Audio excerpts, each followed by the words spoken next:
మాజీ ముఖ్యమంత్రి వైఎస్ జగన్మోహన్ రెడ్డి గారి పర్యటనలు తరచూ వివాదమవుతున్నాయి. వివాదమవుతున్నాయని అనడం కంటే వివాదం చేస్తున్నారు అని అంటే సమంజసంగా ఉంటుందని నేను భావిస్తున్నాను. మాజీ ముఖ్యమంత్రి వైఎస్ జగన్మోహన్ రెడ్డి గారు ప్రధాన ప్రతిపక్ష నాయకుడి హోదా ఇవ్వకపోయినప్పటికీ కూడా ఆయనే ప్రధానమైన ప్రతిపక్షం.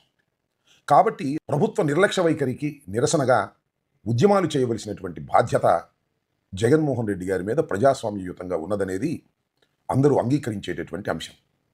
అయితే జగన్మోహన్ రెడ్డి గారు రాష్ట్రంలో తరచూ పర్యటనలకు వెళుతూ ఉంటారు. దానికి అనేకమైన కారణాలు మనం చూసాం. మిర్చి ధర పడిపోయినప్పుడు దాన్ని ప్రజల్లోకి తీసుకువెళ్ళి ప్రభుత్వం మీద ఒత్తిడి చేయడానికి గుంటూరు మిర్చి యార్డుకు రావడం జరిగింది. అదేవిధంగా పొగాకు ధర కూడా చాలా దారుణంగా పడిపోయి రైతాంగం ఇబ్బంది పడుతున్నప్పుడు పొదిలి వెళ్ళి తమ నిరసన వ్యక్తం చేసేటటువంటి ప్రయత్నం చేశారు. దానితో పాటు రాప్తాడులో హత్యకు గురైనటువంటి కార్యకర్తను పలకరించడానికి సత్తెనపల్లిలో ఒక యువకుడు ఆత్మహత్య చేసుకున్నాడు కాబట్టి వారి కుటుంబాన్ని పలకరించడానికి పర్యటనకు వెళుతూ ఉన్నారు. ఈ పర్యటనను చాలా వివాదాస్పదం చేయాలనేటువంటి ప్రయత్నం పనిగట్టుకొని ఈ ప్రభుత్వం చేస్తున్నది. ఇక్కడ కొన్ని అంశాలను మీ దృష్టికి తీసుకురావాలి. నేనేదో జగన్మోహన్ రెడ్డి గారి మీద అభిమానంతోనో లేకపోతే వైఎస్ఆర్ కాంగ్రెస్ పార్టీకి చెందినటువంటి నాయకుడుగానో ఈ విషయాలు చెబుతున్నానని మీరు దయచేసి భావించవద్దు. జగన్మోహన్ రెడ్డి గారు ఈ రాష్ట్రంలోనే కాదు, దేశంలోనే అత్యంత ప్రజాదరణ కలిగిన నాయకుడు. 40% ఓట్ షేరే వచ్చి ఉండవచ్చు, కేవలం 11 సీట్లు మాత్రమే మాకు దక్కి ఉండవచ్చు. కానీ పర్సనాలిటీగా, వ్యక్తిగా అమోఘమైనటువంటి ఫ్యాన్ ఫాలోయింగ్ ఉన్నటువంటి వ్యక్తి. బహుశా సినిమా నటులకు కూడా అంత ఫాలోయింగ్ ఉండదు. కారణం ఏంటంటే యువకుడు కావటం, క్లిష్ట సమయంలో ధైర్యాన్ని ప్రదర్శించడం, 5 సంవత్సరాలు పరిపాలన చేసి అనేకమైన సంక్షేమ కార్యక్రమాలు తూచా తప్పకుండా అమలు చేయడం, ఆయనకి అత్యంత ప్రజాదరణ కలిగి ప్రజల్లోకి వెళుతున్న సందర్భంలో జనం విపరీతంగా వస్తూ ఉంటారు.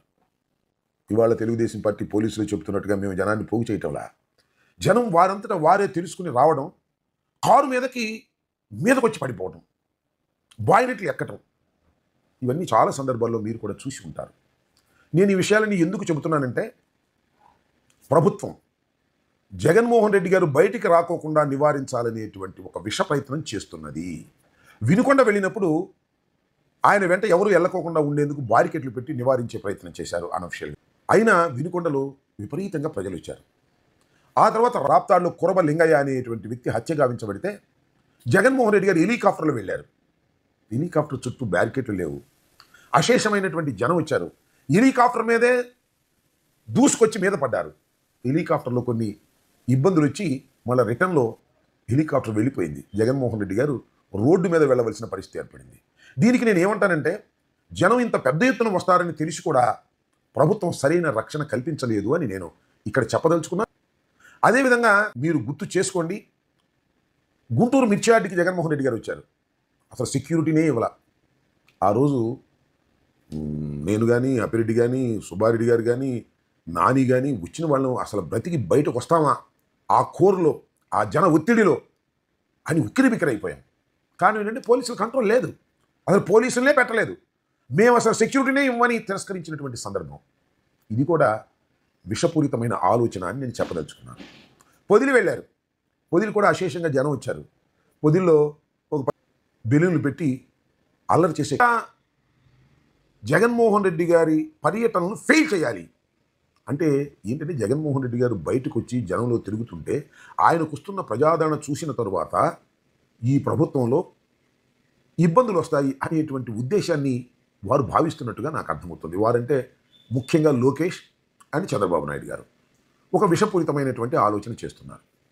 మొన్న చూడండి, జగన్మోహన్ రెడ్డి గారు సత్తెనపల్లి నియోజకవర్గం రెంటపాలెంలో నాగమల్లేశ్వరరావు మృతి చెందితే ఆయన కుటుంబాన్ని పరామర్శించడానికి వెళ్ళేటటువంటి కార్యక్రమం చేశారు. ఎంత హంగామా చేశారండి. మా అందరికీ నోటీసులు ఇచ్చారు, జనం రావడానికి వీల్లేదన్నారు, బ్యారికేట్లు పెట్టారు, జనాన్ని రాకుండా కంట్రోల్ చేసే ప్రయత్నం చేశారు. ఇన్ని చేశారు కదా. జగన్మోహన్ రెడ్డి గారి వాహనం మీదకు దూసుకొస్తున్నటువంటి అభిమానుల్ని ఎందుకు మీరు కంట్రోల్ చేయలేదు? అది మీ బాధ్యత కాదా? మీరు ఒకసారి ఆలోచించుకోవాల్సినటువంటి అంశం ఏమిటంటే, జెడ్+ సెక్యూరిటీలో జగన్మోహన్ రెడ్డి గారు ఉన్నారు. జెడ్+ సెక్యూరిటీ మీరిచ్చింది కాదు, బై వర్చ్యూ జగన్మోహన్ రెడ్డి గారు ఒక మాజీ ముఖ్యమంత్రి కుమారుడు, మాజీ ముఖ్యమంత్రి. కాబట్టి ఆయనకు ఆటోమేటిక్గా జెడ్ ప్లస్ సెక్యూరిటీ వస్తుంది. జెడ్ ప్లస్ సెక్యూరిటీకి ఇచ్చేటటువంటి సదుపాయాలు ఇదేనా? రోప్ పార్టీ ఎందుకు లేదని అడుగుతా ఉన్నా. ఉంది, నేను చూశాను. ఎలా ఉందంటే ఆ వ్యాన్ మీద రోప్ పార్టీ అని రాసి ఉంది, దానిలో కానిస్టేబుల్స్ ఉన్నారు, రోప్ ఉంది. ఎందుకు దిగరు? ఎందుకు జగన్మోహన్ రెడ్డి గారి చుట్టూ జనం విపరీతంగా వచ్చి మీద పడుతున్నప్పుడు, బాయినెట్ల మీద ఎక్కుతున్నప్పుడు ఎందుకు కంట్రోల్ చేయరు? కంట్రోల్ చేయడానికి ఎందుకు ప్రయత్నం చేయరు మీరు అంటే ఉద్దేశపూర్వకంగానే పోలీసు వ్యవస్థ అలా చేస్తుంది. అది చంద్రబాబు నాయుడు గారు, లోకేష్ గారి డైరెక్షన్తో చేస్తున్నారు. ఒకసారేమో సెక్యూరిటీ ఇవ్వరు, ఒకసారి సెక్యూరిటీ ఇచ్చినా కూడా మైల్డ్గా ఉంటారు, పట్టించుకోరు. ఈ విధంగా చేయటం వల్ల వారి ఉద్దేశం ఏమై ఉంటుందని నేను అంచనా వేస్తున్నానంటే, జరగని ఒక ప్రమాదం, చివరికి ఆయన మీద కూడా ఒక ప్రమాదం జరగని, మనకి చేతికి మట్టి కాకుండా పని అయిపోతుందేమోననేటువంటి ఒక విషపూరితమైన కుట్రతో చంద్రబాబు నాయుడు గారు, లోకేష్ గారు ప్రవర్తిస్తున్నారనేది నాకున్నటువంటి సందేహం. దీన్ని మీరు ఆలోచించండి, అవునో కాదు. జగన్మోహన్ రెడ్డి గారికి సెక్యూరిటీ ఇవ్వటం లేదు సరిగా అనే విషయాన్ని మేము గవర్నర్ గారి దగ్గరికి వెళ్ళి, బొత్స సత్యనారాయణ గారు మేము వెళ్ళి కూడా రిపోర్ట్ చేయడం జరిగిందని మనం చేస్తున్నాం. ప్రజాస్వామ్యంలో మీకు గిట్టకపోయినా, మీకు వ్యతిరేకుడైనా మాజీ ముఖ్యమంత్రి 5 సంవత్సరాలు పరిపాలన చేసిన వ్యక్తికి మీరు సెక్యూరిటీ ఇవ్వకోకుండా, ఇచ్చిన మైల్డ్గా ఉండి ఏదో ఒక ప్రమాదం జరిగే విధంగా పరిస్థితులను మీరు కావాలని క్రియేట్ చేస్తున్నారనేది ఇక్కడ నా అభియోగం. అందువల్ల జగన్మోహన్ రెడ్డి గారు మీరు ఎన్ని ఆపినా జనంలోకి వెళ్ళక మానరు. ప్రభుత్వం మీద ఒత్తిడి తీసుకొచ్చేటటువంటి కార్యక్రమం చేస్తాం. మీరు వద్దన్నా కాదన్నా అశేషమైన జనం జగన్మోహన్ రెడ్డి గారికి వస్తారు. అది ఆయన అదృష్టం. అలాంటి సమయంలో మీరు ఈ విధంగా కుట్రపూరితంగా చేసి ప్రమాదం జరిగే విధమైనటువంటి పరిస్థితులను కావాలని మీరు చేస్తున్నారు. ఇవాళ సింగయ్య మరణాన్ని కూడా రాజకీయ రంగు పులిమి జగన్మోహన్ రెడ్డి గారు నిర్దయతో వ్యవహరించాడనేటువంటి ఒక నీచమైనటువంటి మాటలు మీకున్నటువంటి మీడియా ద్వారా మీరు వ్యక్తం చేస్తున్నారు.